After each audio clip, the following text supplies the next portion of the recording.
Peggy 18.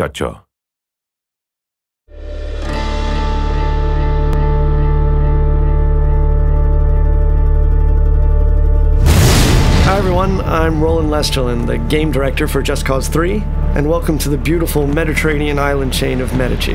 As Rico Rodriguez, you'll explore all 400 square miles of this vast open world. But right now, let's just jump straight into free fall towards the town of Alba.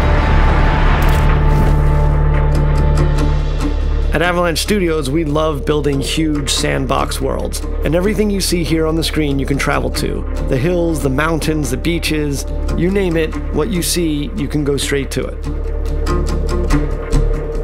The story behind Medici is that it's being held under the brutal control of the dictator General Di Ravello. And as you can see, his domineering presence can be felt throughout all the towns and the villages. Inspiring a revolution to free the people is no simple task for any ordinary citizen. But Rico is no ordinary person. With his unique tools of destruction and large arsenal of weaponry, it's entirely up to you on how you want to free the people. It can all start with toppling one of the classic symbols of General Di Ravello's rule.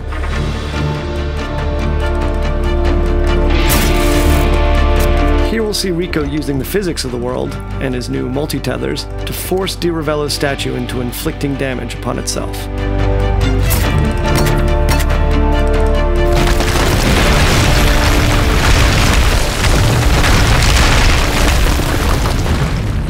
Alright, so with the statue destroyed and Di Ravello's tyrannous grip on the town of Alba no longer quite so tight, let's have a look at Rico's new upgraded grapple. As with JC2, traversal is very much at the heart of the experience. Medici is packed with activities, challenges, and opportunities for creative destruction. Now here we can see one of Di Ravello's propaganda spouting speakers, so let's make quick work of it and tear it down. Using his tethers, Rico is able to rip chaos objects like this from their supports. And as you destroy these pieces of propaganda, you further weaken Di Ravello's influence over the area. Gas stations were so much fun in JC2, we decided that we wanted to take them out of the core chaos progression system and just allow players to destroy them as many times as they want. And our physics play to our favor as a chain reaction kicks off and the whole place goes up.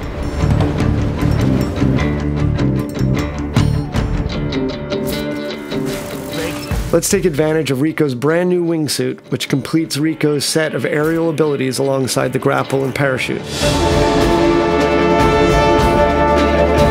As you can see here, the sense of speed with the wingsuit deployed is unparalleled, and with the right terrain we can cover huge distances very quickly. Just as with the parachute, Rico can use his grapple to pull himself along, thus giving him an additional speed boost, and have tons of fun doing it. Let's apply a little out-of-the-box thinking with one of the many airborne vehicles in the game. Rico can fly anything, so hijacking this jet really isn't an issue. And this might be a multi-million-dollar military plane, but in Rico's hands, it's a very big and expensive bullet. Alright, so we've blown up the refinery and we've seen the cascade of destruction. Now let's take to the roads in a souped-up sports car. In Just Cause 3, there are over 80 different air, land, and sea vehicles for you to drive, crash, do whatever you want with. Our driving model has been completely overhauled since Just Cause 2, giving players more control over the vehicles themselves, as well as increasing their destructibility. And of course, there are numerous race challenges for you to play that'll allow you to unlock vehicle-based mods to improve your rides. We're not a racing game, so going off-road in our world can be lots of fun. Our state-of-the-art destruction extends even to vegetation, so if you're under heat trying to get away from people, you can plow through fields of sunflowers and lavender fields, even through bushes and trees. So we'll stop here. Thought I'd give you an opportunity to blow up something truly massive. I guess we're going man versus bridge with our super powerful Hydra missiles and see what kind of damage we can cause.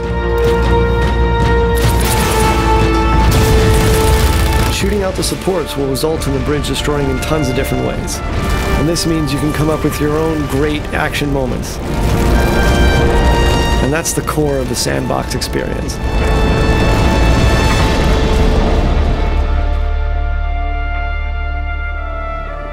With the bridge out of commission, Rico can focus on the next objective.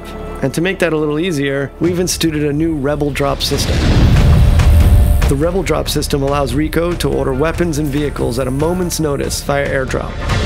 This beautiful and peaceful flight offers us another opportunity to show off a new feature, and that's our new stunting system.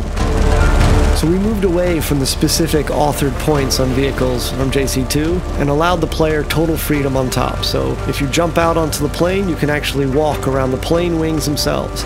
And of course, the plane itself can be used as a means of destruction. Maybe we should get off the plane first.